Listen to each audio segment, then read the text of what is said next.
So, today we're delving into the mind of a Roman emperor who had to deal with war, a deadly plague, and the crushing weight of absolute power. And you know what? His survival guide for all of it is shockingly modern, and it all boils down to one critical question.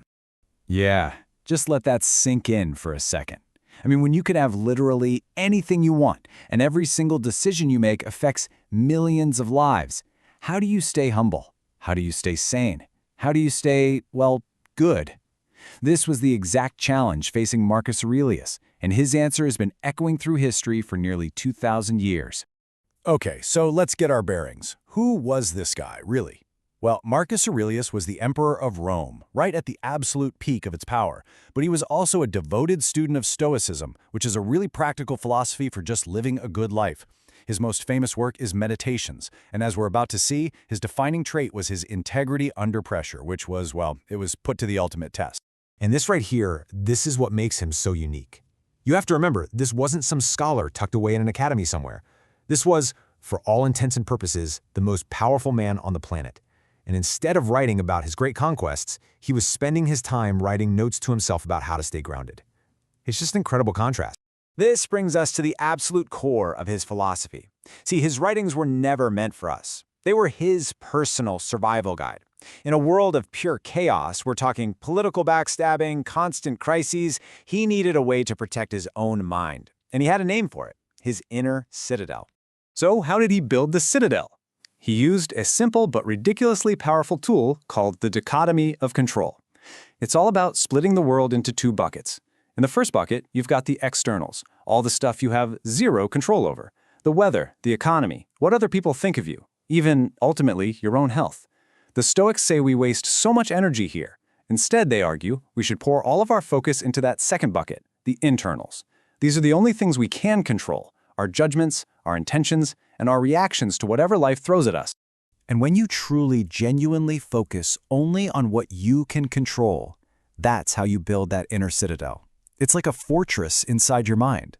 If your happiness doesn't depend on getting that promotion or on people liking you, then guess what? No one can ever take it away. You become mentally invincible. Not because bad things stop happening, oh, they'll happen, but because you are in control of how you respond.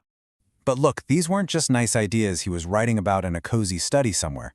Marcus Aurelius's entire reign was a trial by fire.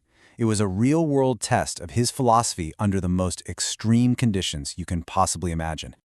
Think about it. This was a man who wanted a quiet life of study, but his sense of duty had him living in a tent on the front lines of a brutal war for a decade.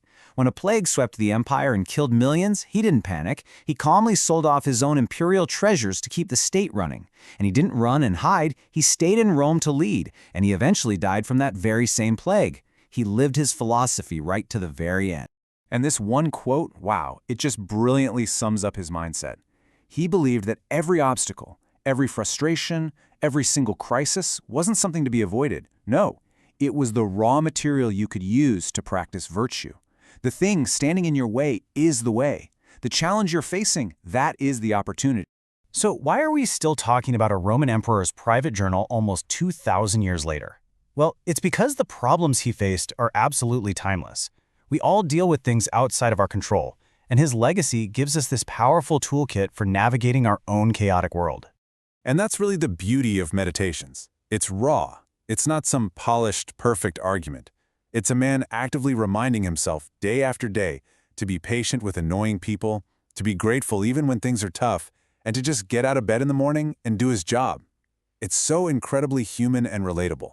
So what can we actually take away from all this today? Well, for starters, that true leadership is a burden of service, not a privilege of status. Second, the philosophy isn't some abstract thing to help you escape the world. It's a practical tool to help you engage with it more effectively. And most importantly, no matter what is going on externally, our character, our inner world is always ours to command. And that leaves us with a final question for you to think about. We all have obstacles that stand in our way, right? A difficult project, a personal challenge, maybe a global crisis. Following the emperor's example, how can you stop seeing that obstacle as just an impediment and start seeing it as the way forward?